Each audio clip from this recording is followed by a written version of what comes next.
Okay. All right, I have another kind of hard out here at 1 o'clock. Sorry, lots going on, but we will get to as many questions as we can. I do have a couple of additional details of outreach from the White House to governors I just wanted to convey to all of you.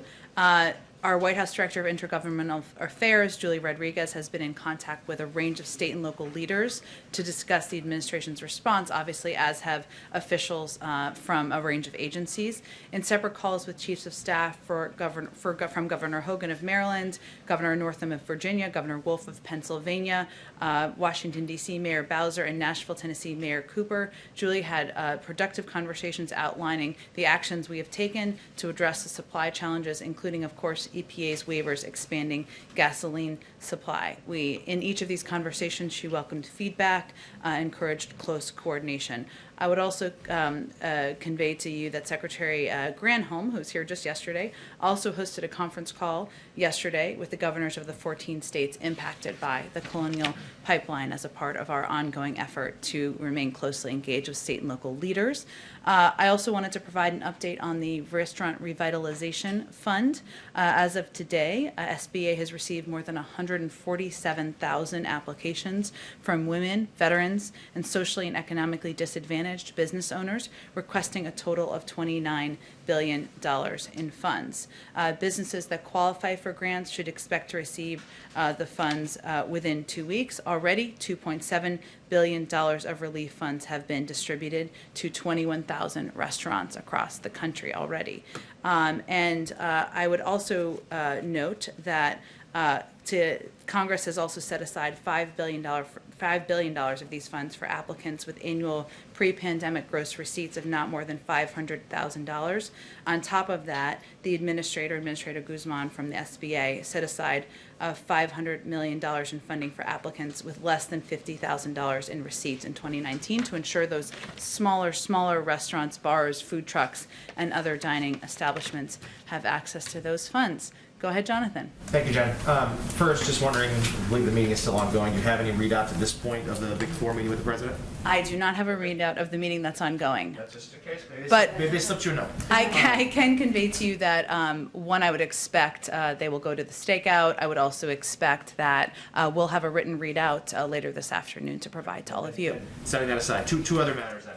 What is the President's response to Congresswoman Cheney's speech last night in which she denounced former President Trump's big lie and said the Republican Party needed to stand for fair and free elections, and then her subsequent ouster this morning from her leadership position? Well, let's start with the facts. More than 80 judges across the country threw out lawsuits attempting to overturn the outcome of the election. And on January 6th, this moment in history, we're looking at their hearings on Capitol Hill about the events on January 6th. Our nation's capital was attacked, our democracy was attacked, and 6 people lost their lives. So it's disturbing to see any leader, regardless of party, being attacked for simply speaking the truth. And as the president said last week, it's hard to understand. But our belief, his belief, is that the American people will have to make their own decisions about whether the reaction by the people they elected to represent them should be embracing and elevating conspiracies and attacks on our democracy, or whether it should be standing up for ideals that have historically been owned by both Democrats and Republicans representing the country throughout history. And one other matter, the escalating situation in Israel. Does the administration plan to drop their objections to a UN Security Council statement? Are there any plans to appoint an ambassador to Israel anytime soon, or to reopen the consulate in Jerusalem that deals with these Palestinian issues? Well, first let me give you a bit of an update on our outreach. And some of that we haven't read out to all of you because a lot of it has been happening privately. There's been a lot of activity and engagement around these developments over the last few days. Just since this weekend, we've had more than 25 high-level calls and meetings by senior U.S. officials with senior officials from Israel, the Palestinian Authority, and Arab partners and other stakeholders, including the Qataris, the Tunisians, the Jordanians, the Egyptians, who, as you all know, have an important role to play in the region as we work to move toward de-escalation. Just yesterday, we had more than 10 phone calls by senior Washington-based officials, including National Security Advisor Jake Sullivan's call with his counterpart. I will also say that in the region, We of course will nominate a qualified, experienced ambassador to Israel over the coming weeks. That's in process, and when it's ready, we'll announce that. But in the meantime, we have great confidence in our team on the ground in Jerusalem, led by a career diplomat, Jonathan Schreier, who enjoys open and regular access to a range of senior officials. And Jonathan and his team are fully latched up with both our team here, the State Department, officials on the ground. So our engagement is, a lot of it is happening privately through diplomatic channels. It's happening with officials in the region. We're in regular dialogue multiple times per day, as I noted, with Egyptian and Qatari officials, who have significant influence over for Hamas. And our objective here is de-escalation as we look to protecting the people in the region. Go ahead, Jeff. Thanks, Jen. Just to confirm, the meeting is still going on. As when we came out here about 25 minutes ago, it was still going on. But I haven't seen any rustling of activity out there, so that sometimes is an indication. Okay. And without giving a readout on a meeting that may still be going on or had started anyway, can you give us a sense of when the president says he's looking for consensus on a compromise, what points did he bring to the meeting on which he is willing to compromise? Well, first I will say, Jeff, that the president believes that he was elected to find opportunities for common ground and to identify areas where we can work together. So some examples where there's already some activity on Capitol Hill are a conversation, I should say, that was a hard word for some reason, about infrastructure investment, modernizing our nation's infrastructure. As you all know, there's going to be a meeting tomorrow with Senator Capito and a number of Republican senators to discuss exactly that, to discuss the counterproposal they put forward and where we can find some common ground. But there is also an opportunity to work together on areas like increasing competitiveness among our workforce, to competing with China, to addressing the semiconductor chip shortage. There are a range of issues that there has historically been bipartisan cooperation on, including issues like immigration. But we will see what comes up in this meeting when it concludes. Obviously, the president has his agenda to discuss what we can work together on moving forward to help the American people. Each of those four leaders who are coming, none of them are wallflowers. I'm sure they will have items they want to discuss as well, and I expect they'll share that with you when the meeting concludes. Would corporate taxes be one area where he may have said, I'm willing to go to 25% instead of 28%? Well, he's conveyed that certainly publicly, and I wouldn't see this as a negotiation to come to a conclusion about the American Jobs Plan and how it will be paid for, but he's expressed an openness to a range of proposals, and his bottom line is that inaction is unacceptable and that he is not going to raise taxes on the American people who are making less than $400,000 a year, but he's open to a range of proposals. Go ahead. We heard Secretary Buttigieg just mention the desire to include more funding for cybersecurity in the American Jobs Plan. Why wasn't that included in the president's initial plan? And is it a must-do for you now? Well, I think what he's really what the secretary was talking about is how the grant funding is determined and what will be required for that grant funding. And that's part of the process, as you know, as these negotiations and conversations are happening with Capitol Hill. So, I think at this point it will include, as the discussions continue, tying specific grants to recipients' implementation of cybersecurity goals, using tax credits to finance needed cybersecurity improvements. But I think it's clear that cybersecurity, ensuring private sector companies are hardening their cybersecurity, ensuring it's an across-the-government effort, is a priority to the president, and this will be linked now to our proposal for how specific grants should be distributed. And we have seen a bit of a shift in tone out of the White House in the last 24 hours. Yesterday, we were told there aren't supply shortages, it's a supply crunch, it will be short-lived. Now you all are describing it as supply shortages. Is the impact of this hack more than you anticipated? Well, I would say on Monday afternoon, so 48 hours ago, we said, at this moment, there is not a supply shortage. That was accurate at this moment. We also said that we are continuing to monitor very closely what the impact will be.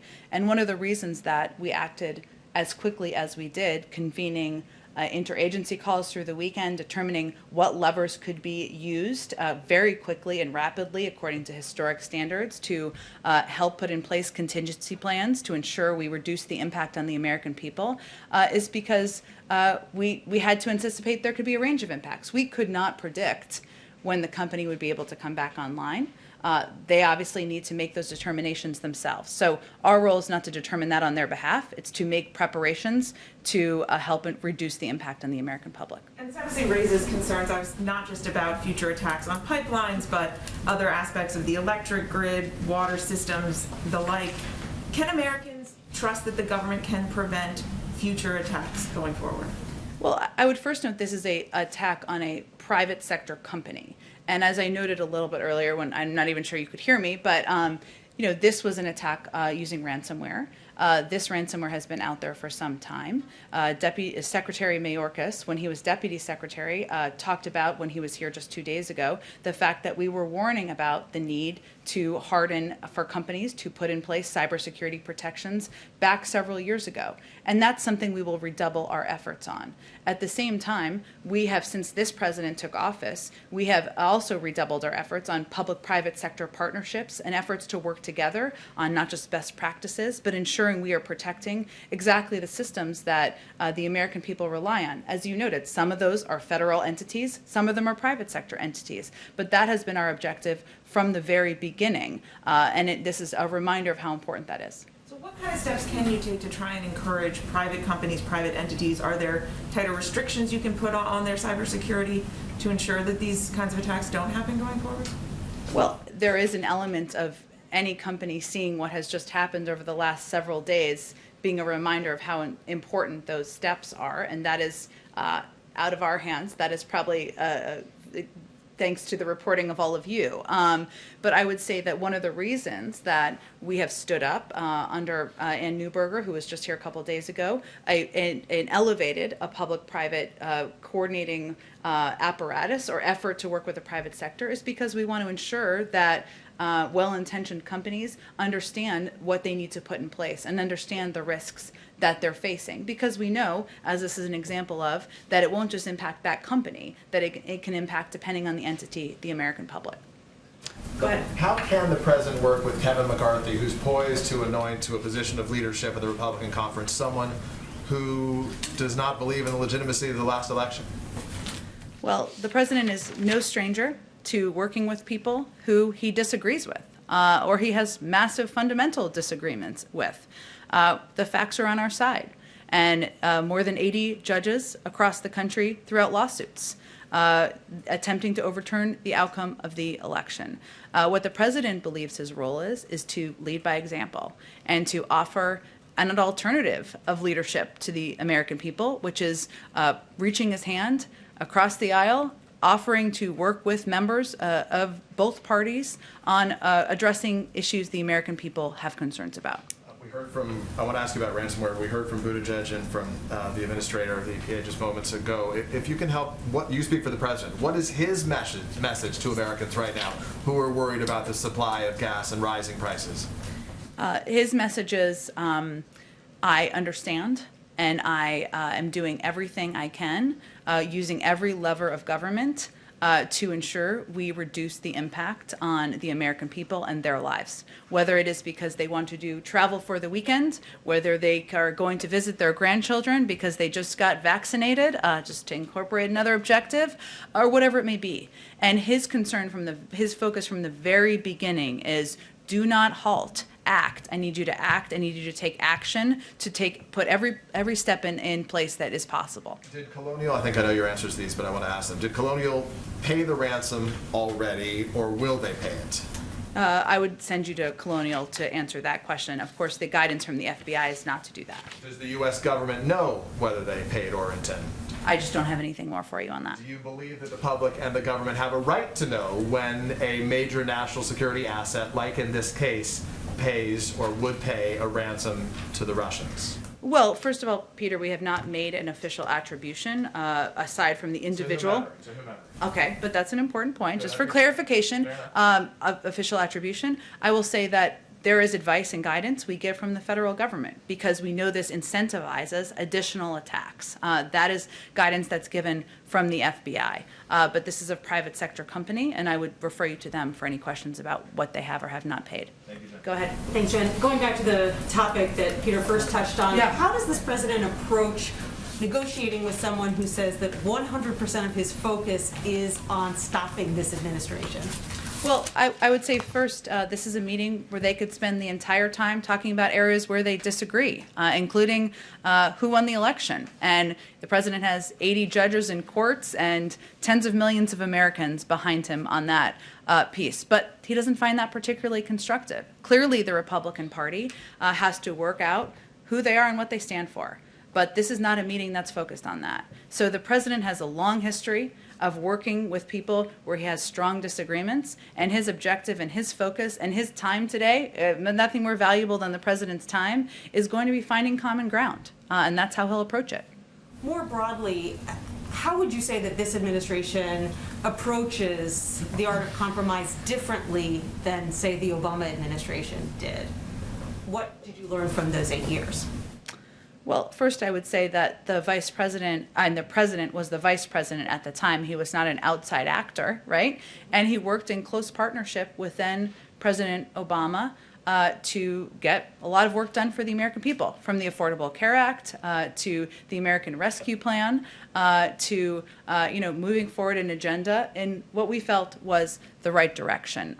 In terms of lessons learned from that period of time, I think that anyone who spent 8 years as vice president would probably look back and think, what would I have done differently at the time? I'll let him to speak to that more specifically. Go ahead. Okay. Just looking ahead to tomorrow's meeting, what do you expect to gain out of that meeting? We talked to, I believe, all of the offices for the Republican senators who were involved, and one of them said, if the White House isn't prepared to come down on its overall number or change the funding structure, then this is all pointless. What's your response to that? The president's been clear, as have I, speaking on his behalf, that he's open to compromise. And his only line in the sand is around inaction.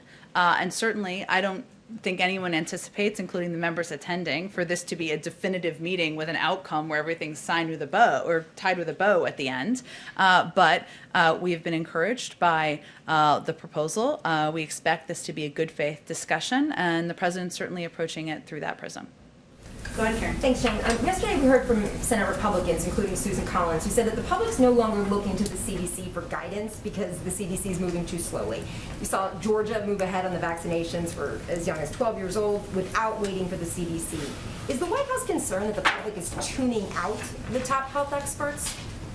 Well, I think you referred to two people who are obviously in public life, but I'm not sure that's a reflection of the totality of the American public. What we know is that, or how we've approached things, is that we believe that health and medical experts should be our North Star, and that leaning on them and their data analysis and their review of what they think the guidance should be to ensure that the American people can be confident in that should continue to be our North Star. So here's what we also know. As more people get vaccinated, there will be less and less need for certain restrictions. And the CDC has said they will continue to evaluate the science and update their guidelines. But our objective is to ensure that the American people have confidence in the fact that we are leaning into, we're not making political decisions. We are leaning into the advice and counsel of medical experts. Sometimes people may feel that's slow. We understand. It's frustrating. I'm tired of wearing a mask too. We understand how the American people are feeling, but we feel it's important to still maintain that commitment. Go ahead. Has the White House conveyed the message to the CDC that it should be moving quicker to loosen restrictions? Does that come from the White House?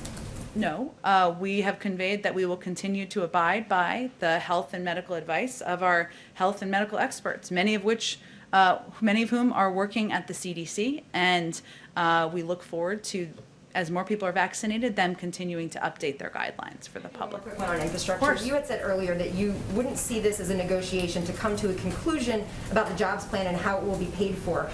Knowing you can't give a readout of the meeting that's perhaps still going, what did the president want to leave the room achieving today? Like, was there one thing tangible that he wanted to walk away from this conversation saying, we hit this point, we move this forward? I think the president wanted to convey that the world is not waiting for us to work together here as Democrats and Republicans to increase our own competitiveness, to invest in the American workforce. And they're not waiting for the resolution of a leadership fight. They are waiting for us to. They are waiting to see what we will do and what we will do in this moment. And the stakes are too high not to work together to pass an American jobs plan, to invest in infrastructure, and to make us more competitive. And he wants to certainly convey, and I think his actions convey this, that he wants this to be a good faith effort and negotiation, and that's why he invited him down here. Them, all of them. Sorry, go ahead, Jen. Two things. One, just very quickly, it seems like the leadership meeting has Oh. been out. Yeah. I don't know. Should we wrap? I don't know if there's anything that you kind of had embargoed until that was over that you want to add about the meeting. I do want to give you an actual readout of the meeting.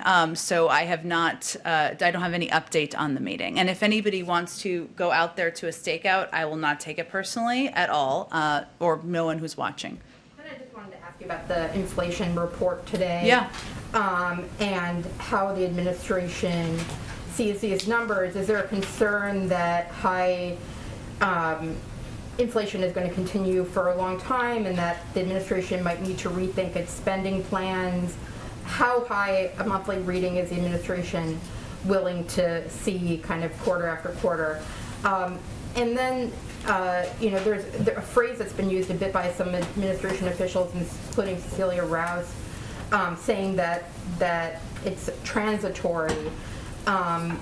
What does that mean? Is that thinking about the next couple of months or through the end of the year, just as we're seeing these bumps that, might spike up some numbers, or you might see low jobs numbers, and it's all just kind of the economy getting back to, normal? Sure. Well, first let me say that obviously our CE chair has said that, but it reflects the consensus view among economists that our country is experiencing a massive transition from the slowdown during the pandemic to flipping the switch back on as we are continuing the path to recovery, that we would see a specific number of months or quarters where there is a transitory increase. And that's something that we have prepared for and that most economists say will be temporary. I will say there's some interesting data. It will be interesting to us, I think, hopefully to others. But, for example, that as we looked at this data, so airfares increased by 10%, but are still almost 20%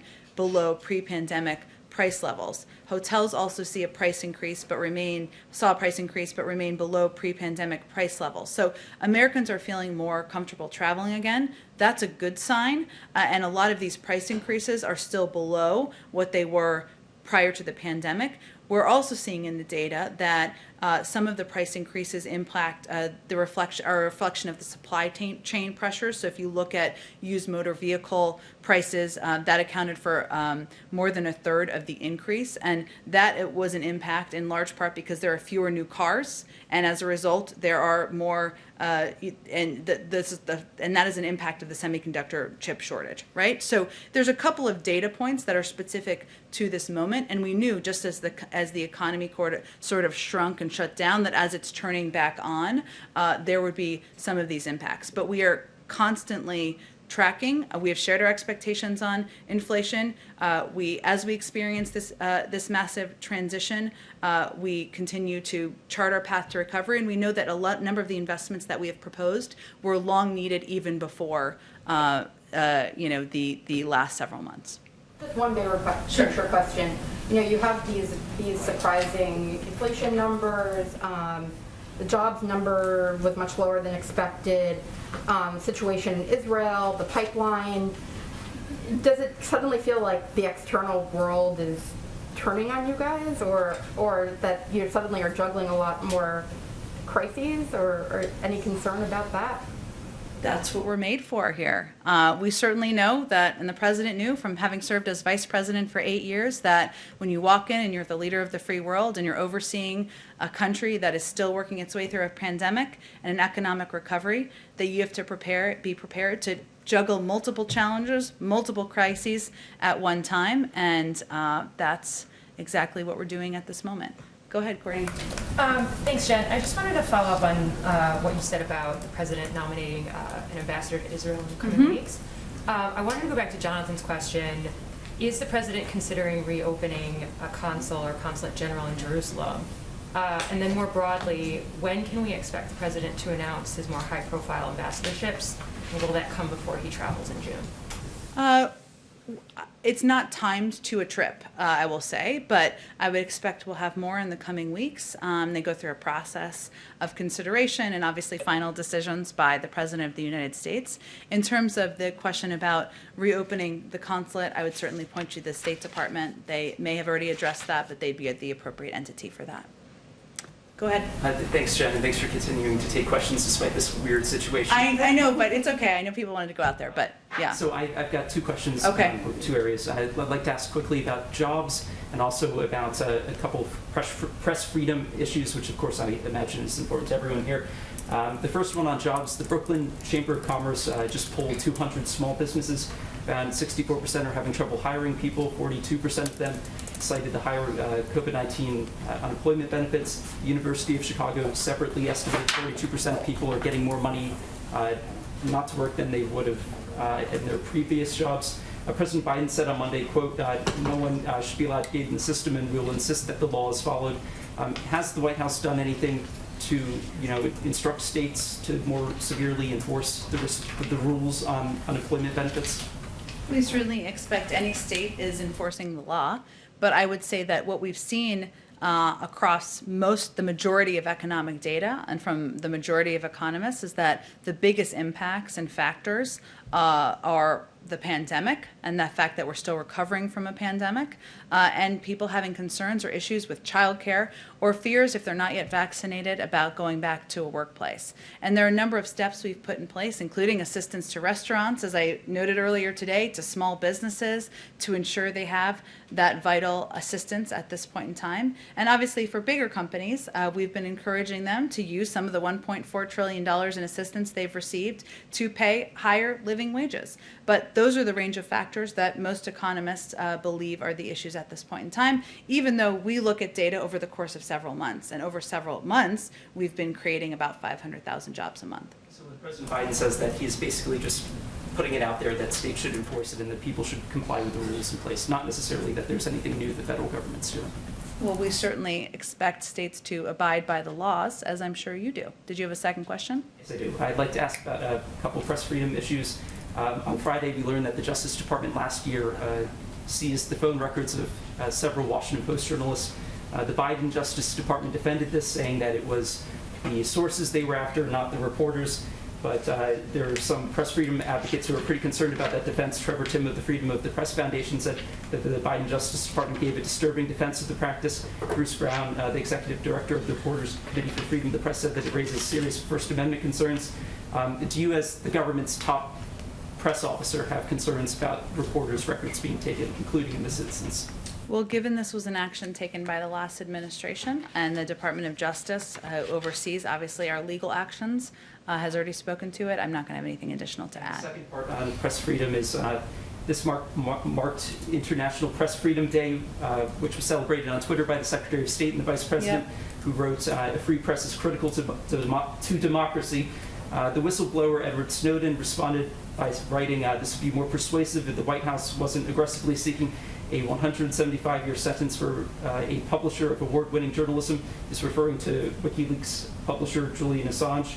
The Obama-Biden administration was infamous for taking a heavy hand toward reporters and leaks, including taking the Associated Press's call records and calling a Fox reporter a possible conspirator. But the Obama Justice Department decided not to prosecute Assange for fear of setting a precedent that could be used to prosecute journalists dealing with classified information. In the name of press freedom, will President Biden be intervening in the Assange case to stop the prosecution, or will he be allowing the Justice Department and the courts to sort this out? Well, in the name of independent justice, we will allow the Justice Department, encourage the Justice Department to continue to be an independent Justice Department, which I know is different from what we saw over the last 4 years, so it feels funny to some people. Go ahead in the back. Thank you, Jen. First question about the potential closing of the Line 5 pipeline in Michigan. Has the president been in contact with Prime Minister Trudeau? That's in the courts, so we're not going to have anything to add. It's in a courts process right now. The amicus brief of the Canadian government in the U.S. federal court describes the potential closing as a massive and potentially permanent blow to Canadian economy and energy security. Is this a way to treat an ally like Canada? I think we've talked about in here how important of a partner Canada is and will continue to be on a range of issues, from addressing the pandemic to just being a regional partner on facing issues around the globe. But this, again, is a situation that's in the court, so I'm not going to have more comment on it. I got to go around to other people because I have 3 minutes left. I'm sorry. Keep going. I just have 2 quick ones. So my first question, I wanted to ask about, there's a recent New York Magazine article about how the White House polices language in Washington that I'm sure you read the other day. And a particular graph points to an Associated Press memo that advises reporters against using the word crisis, which the administration has said that they're not going to use the word crisis for the border. It cites a person close to the White House as saying that one very real possibility is that the strategy works. They may get criticism and think pieces about it, but at his 100-day mark, Biden is the most liberal president we've had, and the public thinks he's a moderate. That's a winning strategy to me. They're willing to accept that you're going to write this piece as long as they know that swing voters in Colorado aren't going to read it. So does this reflect the White House's thinking that the goal is for Americans to view the president as moderate as he pursues, according to the, quote, the most liberal agenda that we've seen?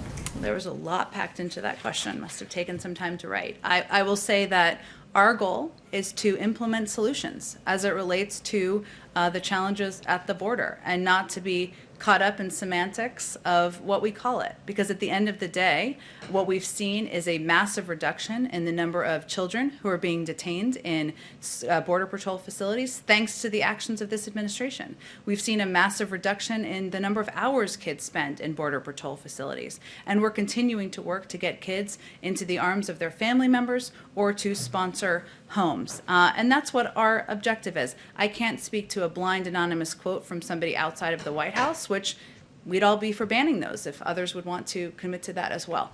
Go ahead. Go ahead. Sure, thank you. What contingency plans are in place if Congress can't come to a quick agreement on increasing the debt ceiling? Since Secretary Yellen suggested that Treasury might exhaust the so-called extraordinary measures sooner than some analysts have estimated. Well, let me just first say that we fully expect Congress to act in a timely manner to raise or suspend the debt ceiling, as they did 3 times on a broad bipartisan basis during the last administration. And as you know from covering it, raising or suspending the debt ceiling does not authorize new spending. It merely allows Treasury to meet obligations that Congresses have already approved. So that's what our focus is on, and we certainly expect them to follow suit of the last several administrations, or last several times they raised it. Go ahead, in the back. Jen. Thanks for your patience. No problem. Just a few quick ones, and Sure. I'll be quick. Does immigration continue to be a priority in these meetings that are so important, and they could do a lot for the progress of an immigration bill? Well, again, I can't, it's hard for me. They may have read some of it out to read out a meeting that was still going on when I came out here, but the president remains committed to that immigration continues to be a top priority for the president. That's why he proposed a bill on day one. That's why he communicated in his joint session speech that we should look for ways to find common ground, find agreement on what pieces we can move forward. And he certainly believes, even as we've made progress at the border, that in order to address this over the long term, we need to put in place long-term solutions. So he will continue to absolutely advocate for it. But I don't know if it was a topic in the meeting yet. The rancher the couple who found the 5 young girls that were rescued a few days ago, said to the president in an interview that he did, "We want you to come to the border. This is not humane anymore." What do you have to say about that? I will say first that that was a heartbreaking situation, and we're thankful for the work of CBP to ensure those minors' safety. This is another example of why we continue to be very clear that individuals should not make the treacherous journey north and put their lives in the hands of smugglers or others for unsafe circumstances. And again, just to reiterate, our focus remains on solutions, on ensuring we're expediting processing, we're getting kids into safe and humane conditions, and that's, if going to the border changed that or helped that, that would be one thing. But our focus is on implementing pieces that we can, so we can make their lives better. And if I may finish on consumer prices, picking back up on what was asked earlier, is this a concern going forward that the prices will continue to rise, that it will have an impact on the recovery that you want to have in the economy? Well, again, I think this is obviously something we monitor quite closely, and we certainly monitor specifically from, it's the job of the independent Federal Reserve to manage all aspects of inflationary pressure as they pursue their dual mandate of achieving full employment at stable prices, at stable prices. So it's the policy of us not to, executive branch, not to comment on that really in terms of the future of inflation. But I will say that, it's important to note what the very specific, as I did in response to an earlier question, factors are at play here, which include, as I noted, the airfare is increasing by 10%, but still being 20% below pre-pandemic levels, hotels seeing a price increase but remaining below pre-pandemic levels. So there are a range of factors here at play, obviously addressing the semiconductor chip shortage that we think we remain committed to and we will continue to work to address. Okay, thanks. Okay. Just moments ago, Leader McConnell said to those reporters, some of This whom is were like real life happening here. real news in real time. Leader McConnell said moments ago that they communicated to the president that they will not budge on the 2017 tax cuts, which means, well, you know what that means. I guess, what is the White House, what do you say to that? And then how would you pay for this if you're not going to pay with this via tax cuts? Well, I think that question is more, that question is probably more on Republicans to address than it is on the president. He's proposed a way to pay for it. We'll see what other ideas they have. Thanks, everyone.